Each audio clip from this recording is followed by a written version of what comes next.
Hello everybody, Honor Me Please here. Welcome to my first Dragon Ball Super review episode, and today we're going to be covering episode 118.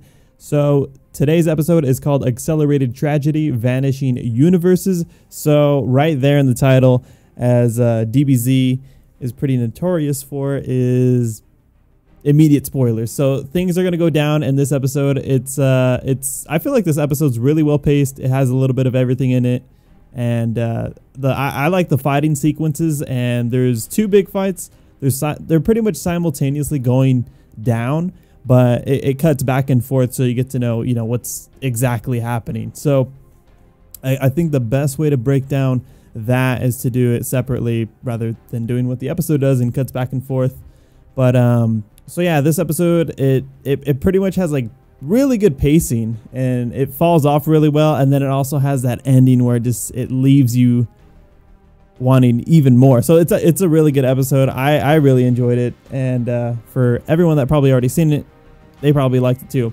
So I think I'm going to choose a scenario on the Goku fight, but the episode does start with Ribrianne getting knocked out, and apparently Universe 2 is like pretty much having a giant live stream of the big tournament going down, and everyone's just devastated and super concerned for Universe 2 at this point, and Ribrianne just gathers everyone united, and Goku's fighting Rabanra, Zerloin, and Zarbuto, and he's pretty much exhausted right now, and he's trying not to like use all of his energy, but he's still going ham, as Roshi does point out that like he just wants to keep trying, but if he slips, it can lead to essentially a defeat.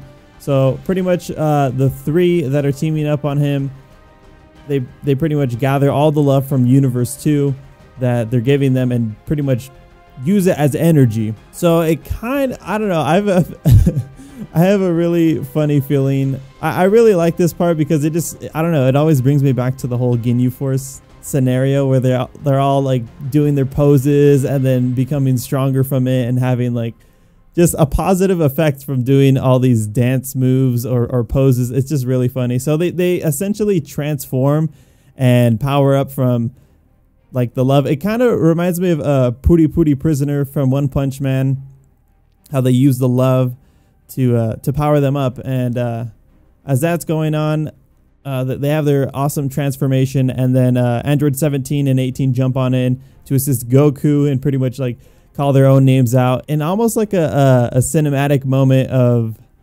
how Universe 2 is doing as well. So Krillin was even amazed how 18 like jumped in the part of like calling her own name out, like as if they're in like some live show or play. So it's pretty funny right there. So at this point, the fight does pan over to Piccolo and Gohan, but I'm gonna keep on track with Goku and the androids fighting Universe 2. So pretty much they call out their love, and they pretty much have this technique where it's almost like it's like their own version of a spirit bomb, but it's from like the love and affection. And this technique, of course they use all three of them to power it up.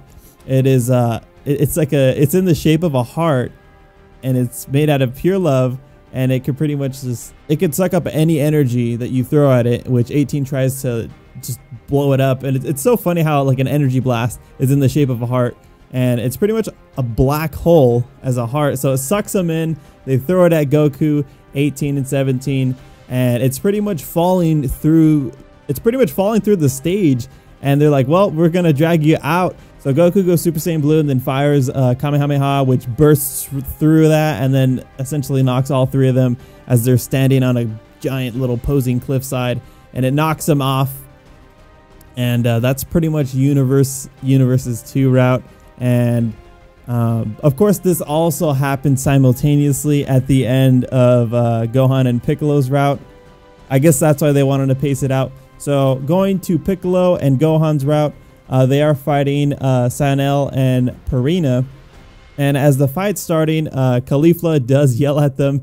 She's like, if you guys lose, I'm going to clobber you guys so bad. And I do believe Sionel says, how are you going to clobber us if we just get deleted?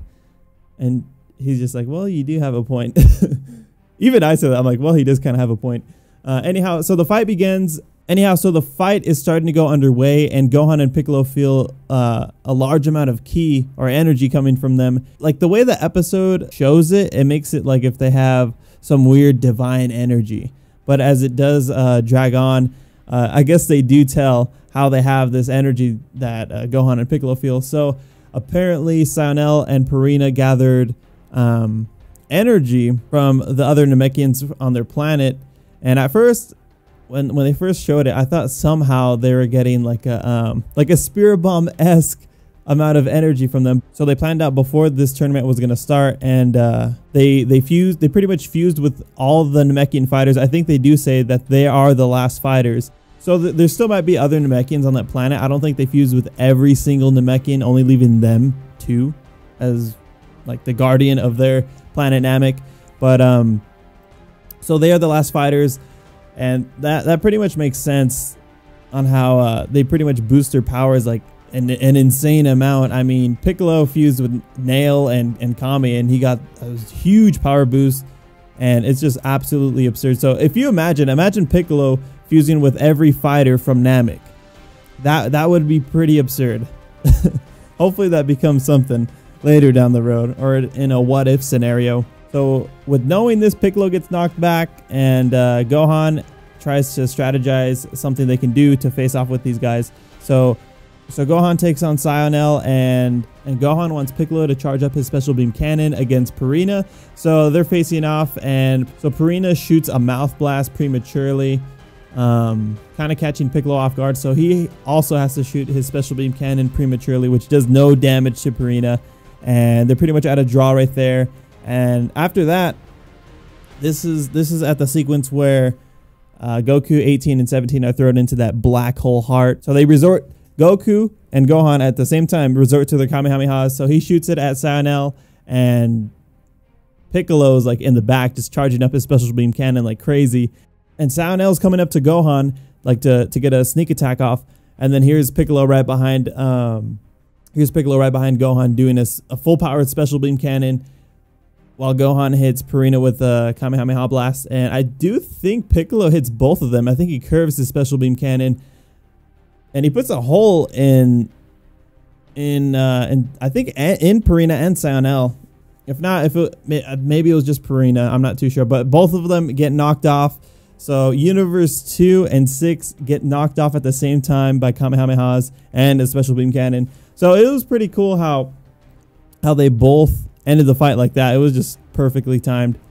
But after that, it got pretty sad because they're about to get deleted. So first, Universe 2 has like a happy send-off of like being, well, we tried our best and we stayed united with all our love, and this is it. And they all pretty much say goodbyes, and it's just pretty sad. Like they went off happy, and I think Android 18 was just like, they even finished off like they weren't even too sad about it. And now with Sionel and Purina out in the stands, I do think that Purina has the hole in his chest, and Caulifla goes up to them and is just like, well, I guess it's time to take a beating now, which that part was pretty funny. And she was just like, well, by the way you guys fought, I don't think you guys get one, but a promise is the promise. So she ends up like chasing them down, just hitting them, and they're like, come on, we're injured. And unfortunately, they get deleted. And Hit gets deleted, and Kaba, right before he gets deleted, he's just like, goodbye, master. Of course, referring to Vegeta. And I think the saddest part is when Champa is about to get deleted.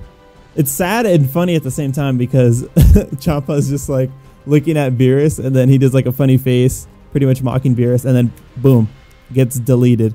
And Beerus looks a bit distraught. At first, in the middle of the episode, he was just messing around, just like saying, oh, come on, Universe 7, delete. Pretty much get rid of Universe 6. And as soon as Champa gets deleted, Beerus is looking away off into the distance, and he doesn't look too happy. And then after it pans out, I think it pans out back to Vegeta, and there's only 13 minutes left, but Vegeta is not too happy. I think Vegeta's a little upset that Kaba got erased. So we're gonna see if this affects Universe 7 emotionally. But I thought this was a really good episode. I feel like it ended off really sad. all in all, I think this was a really good episode. It just, I don't know. I kind of like how it hit us in the feels, but we'll see if more episodes are going to be just like this. I feel like the pacing was absolutely perfect. Let me know what you guys thought about the episode and what you guys are going to anticipate. And I hope we see more of Ultra Instinct. That would be pretty nice. Anyhow, again, if you guys did enjoy this video, be sure to drop a like, share a comment, subscribe if you guys like the channel, and I'll see you guys in the next video. Peace.